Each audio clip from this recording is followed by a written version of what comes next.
Today, I'm putting the finishing touches on my GBA very basic button test cartridge, which means I'm dusting off the old Cricut and we're going to be making some labels, printing and cutting.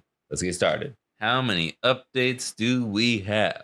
It hasn't been that long. It's only been since the first very basic button test cartridge, so maybe it's all good. I added as many as I can. Apparently, that's only 24. It's impossible for them to like reorient it to make it go down, I guess. But continue. Send to printer. Next. Sure, add bleed.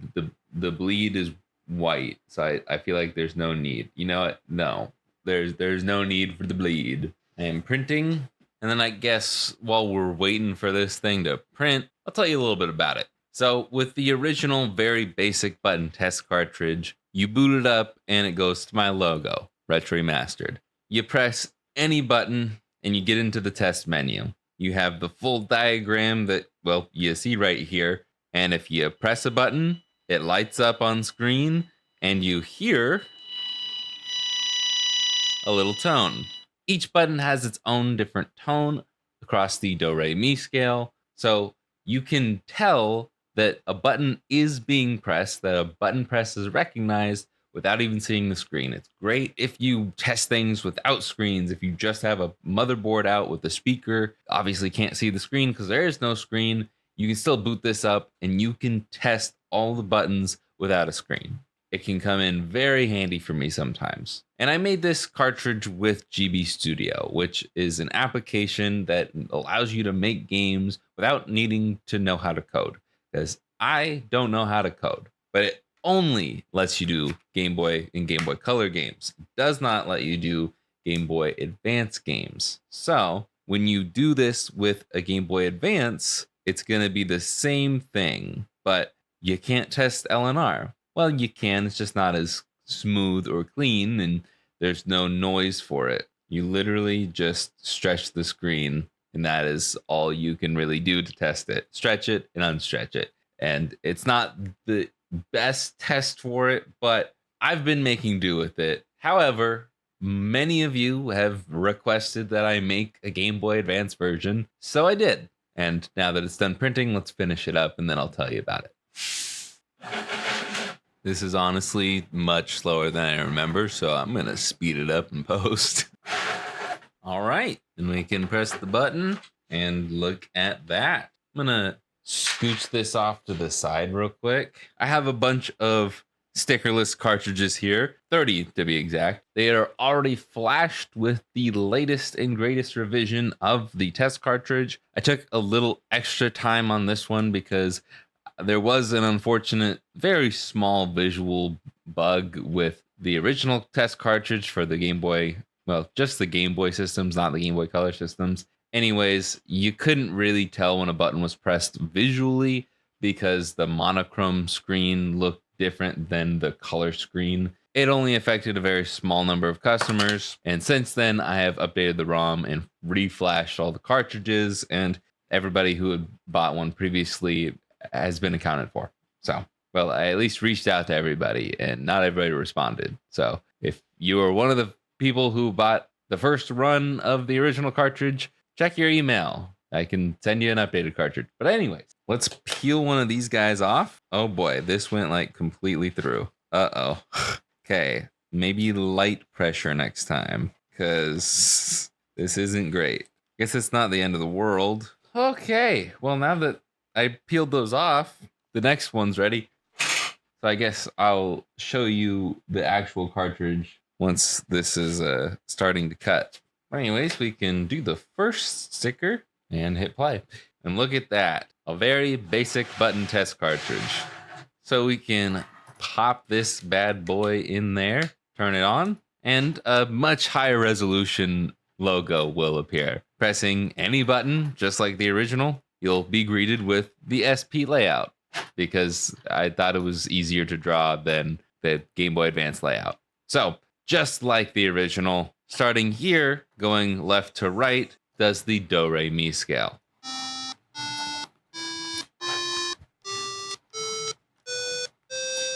But then you also have your LNR buttons now, which L does a very low tone, and R does a very high tone.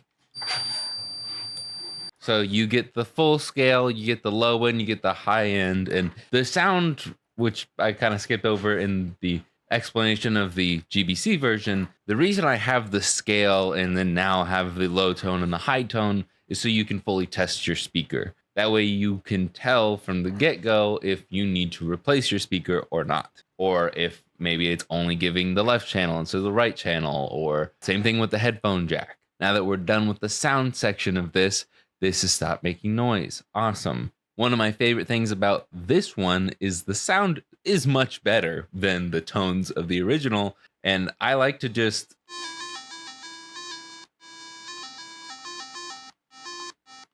it's very fun to just make music with it and then have the Vine Boom. It's not really the Vine Boom. I wish I had a loudspeaker for this one. I don't think any of my Game Boy Advances are amped up, are they? Oh, my girlfriend's Game Boy is. Yeah, I forget how loud the Funny Playing Game Boy Advance. Wow, this screen is horrible. Did her screen go bad? Why is the color so off? Anyways, yeah, you can hear that loud and clear.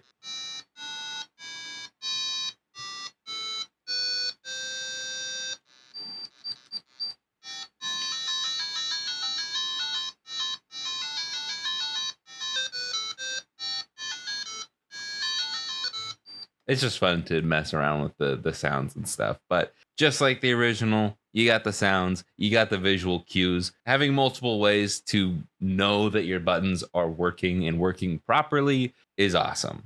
And that's the biggest reason why I made these cartridges. That's really the only difference between the Game Boy Advance and the Game Boy Color one is the sound detail is better and that you actually have button tests for L and R. But if you're only going to get one, you might as well get the original because this will work in both. This will not work in the older Game Boys, but then this won't work on a micro or a macro. If you want to get both, just like with the original, if you buy both, you get them for $9.99 each. So you save a few bucks if you buy both at the same time. I apologize to the people who have already bought this. I did not plan on making one of these. The sale also goes for getting two of these or two of these. If you get two or more cartridges, not including my game Mashed, you get them for $10 each instead of $11.99 or $12.99. I forget. And if you just want one, both of these are the same price. I'm not making it more expensive for the Game Boy Advance version. But yeah, I was not planning on making this Game Boy Advance version. And that's because, like I said, I can't code. And GB Studio does not work with GBA games. So how did I make this? I did a little vibe coding. And I know that's going to turn off quite a few people. I didn't really want to because I would rather do things myself and learn the skill. But coding is just one of those things that I don't think I can learn in a weekend or a day or a week. It would take a long time of like really dedicating myself to that. And I just don't have the time between my business, my YouTube channel, all that stuff. So I did some vibe coding, which if you don't know what that means I used ChatGPT. I used Codex to have AI help me with it. But I did lay some ground rules for myself because I am pretty anti-generative AI unless it's the funny cat videos. I don't want AI art. I really it makes me feel icky whenever I see AI art, and I unfortunately see it more and more every day. Just I don't like it. So no art in this cartridge was generated by AI. When I first did prompts and stuff, it did generate some very crude squares and circles and letters, and it looked horribly ugly, but they were just placeholders. I made all the art myself. I've got the Photoshop files. I'll probably put everything up on screen right now. I made this myself. It's very basic, but I did make it myself, and I don't ever want to use generative AI for art.